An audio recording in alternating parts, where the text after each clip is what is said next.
Welcome back to this concrete tank pool design. In the previous part, we have assigned all the springs to replicate the modulus of subgrade reaction, and we have put it under every joint. There is another way of doing it, is putting these springs as an area spring, so it will cover the area of the shell as well, which is a less conservative approach, but it is another way of doing it, and we can do it in another video.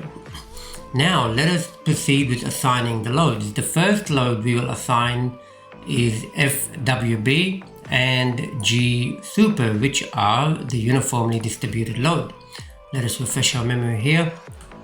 FWB is the hydrostatic load here on the base of the tank, and G super also acts as a uniform distributed pressure on the base here. Okay, FWB is the density 10, the density of water multiplied by 1.5, which is 15 kPa, and G super is taken as 1 kPa. We first come over here, highlight everything. Like I said, you can also highlight it from select, and because you've given it a name, a group name, you can say slab load area over here as well. Okay. Alright, then we say assign, and then we say assign area loads, and then uniform shell. We change this to FWB, make sure it's in the direction of gravity, and press 15, which is 15 kPa. Make sure that your units over here is kilonewton meter. Okay, press OK. Now if you zoom in, you will see x0, y0 and minus 15 because it is going downwards. The other uniformly distributed pressure is G super. We do the same thing again, highlight everything, assign area loads, uniform shell. At this time change this to G super and 1 kPa for the load. Press OK. Double check our work. Yes, we are right, -1. Now we need to assign the non-uniform loads such as the triangular distribution and the trapezium distribution. So we got up here, change this to XZ. If you noticed here, even in the elevation, you can see the springs are underneath every node. Okay, as an area spring, you'll find it uniformly distributed underneath the shell. Alright, then we go to select groups.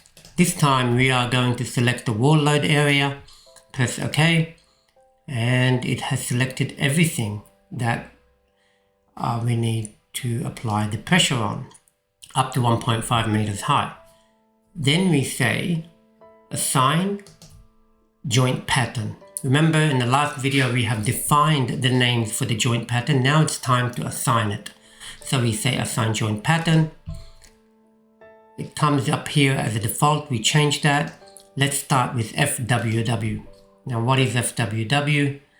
It is also 15 kPa. If you remember the pressure on the wall from the water. Okay. And that is also 15 kPa, so you got an FWW here is 10 times 1.5, which starts off at 0 underneath the cantilever section, and then it goes to 15 kPa. Now what you will see is in the joint pattern, you'll see an equation. The equation is AX plus BY plus CZ plus D. Let me show you here again.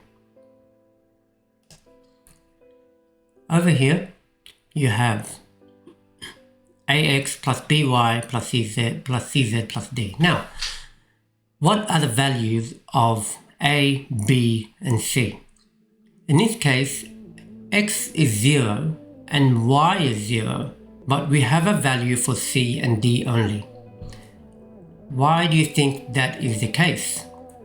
Well, because if you go back and if we remember the local axis for every shell, we made sure to orientate the z-axis to face the water in the pool, to all face inside. Okay? In this case, the pressure against the walls will be only acting in the z direction. And even the shell of the pool at the base here, the z is acting upwards. So all that is why we orientated all the local axes in one direction, so that it can act in the z direction. The pressure has no bearing in the x direction and the y direction, and therefore it is 0. One other important thing to remember, that the shell, if we apply force from the inside out, this will be our top. The inside will be our top face, okay? And then if we apply the pressure from the soil from the outside in, then the outer part will be our bottom face. We will go through it more in details as we proceed. So what is our, now X is 0, Y is 0, what is C? The formula for C is P minimum minus P maximum divided by the load height, which is 1.5 in our case. P minimum for the triangular distribution of FWW starts off at 0, right? It starts off at 0 up here. And then P maximum is right at the bottom, which is 15 kPa. Therefore C is equal to 0 minus 15 divided by 1.5, it gives you minus 10. The value for D is just P maximum, which is 15. So we go back into the program and we put minus 10 for C and 15 for D. And press, make sure that this is FWW up here, and press OK. Let's have a look. If we zoom in, we find exactly what we are expecting. There's 0, the cantilever up here, there's no load on top of that. 0 starts here and then linearly increases to 5, 10 and 15. Okay, now it's time to do the other joint pattern, which is the soil and the live load. So we go up here, select, and then groups.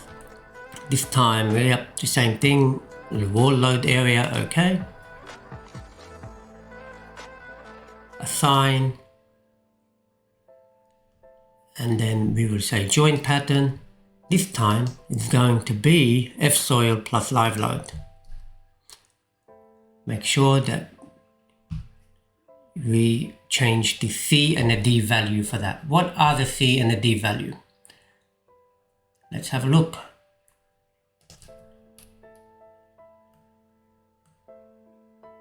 Okay, for the soil and live load, what is P minimum at this height up here? Well, P minimum is basically the value for the surcharge. Okay, the P minimum for the soil is 0, but when we add them together, it's going to look something like this, a trapezium. So P minimum would simply be 1.65. Okay, if you remember how we got 1.65, which is the active pressure coefficient, just multiplied by the live load 5 is 1.65, right? So it starts at 1.65 and then it ends at 8.91 plus 1.65, which is 10.56. You with me? So the soil is 8.91 kPa. That's the surcharge from the soil, which is the active pressure coefficient 0.33 times the density 18 multiplied by 1.5. Okay, which is 8.91. So if we add them together, it will be the maximum is 10.56 and the minimum is 1.65. So C would be P minimum minus P maximum divided by H, and that will be 1.65 minus 10.56 divided by 1.5, which is minus 5.94. So we can go up here and change the value for C to minus 5.94.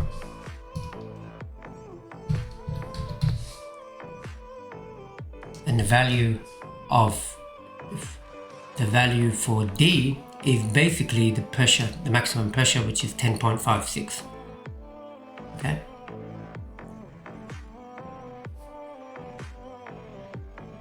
Go up here and then we write 10.56, and it's going to be under F soil plus live load.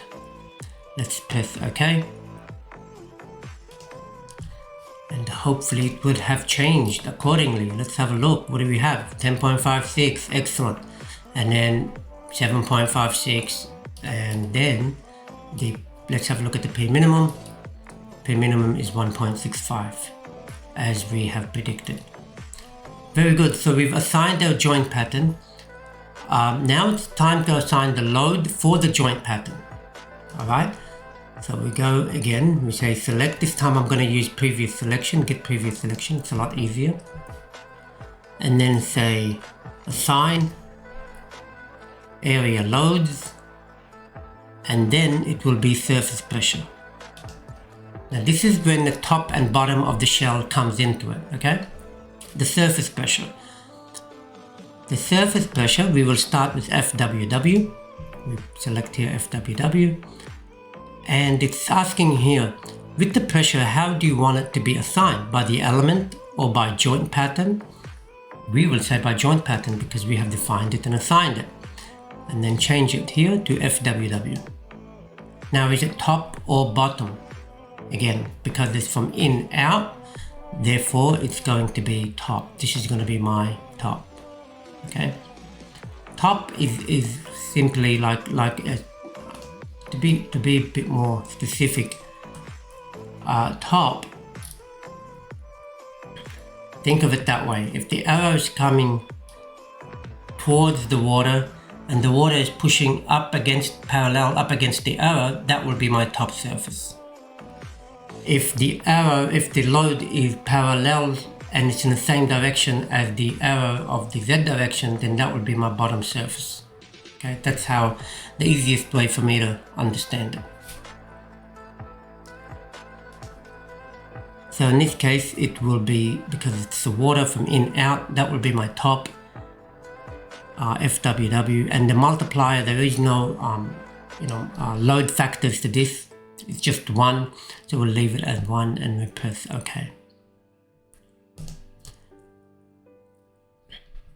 Let's have a look at the direction of the forces in this case. What we can do is say view, or say display. We will put area, so load assign area.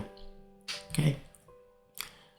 We will select here FWW, which we have chosen, and we want to select the surface pressure values, or we can say surface pressure contours, or the values itself, and the face is top, and press OK.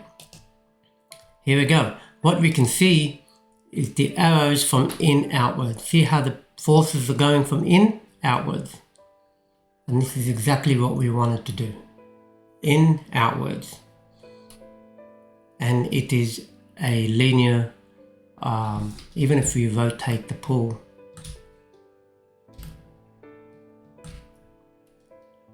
Here we go. You can see that these pressures is a linear distribution as well. Okay, so we are on the right track. If you want to go back to the default, we could just go up here in this window, select that and press 3D. It'll take you back to the default value. Now it's time to do the trapezium pressure. So we say select, get previous selection, and then we will assign area loads, surface pressure, and this time it will be the F-soil plus live load. And is it by joint pattern? Yes, it is. And what is the joint pattern? F-soil plus live load. However, the face is now bottom. The force is going to be the other way around, which is from out inside. The soil is going to push the pool from the out inside, so the face is bottom, and then press OK. You can see the forces here have been deleted. We can go back again and say display, show loads, area, and this time we want the F-soil. You can see here bottom, and I want to see the surface pressure values. Let's see what it gives us. Here we go. The forces are from out in. Can you guys see that?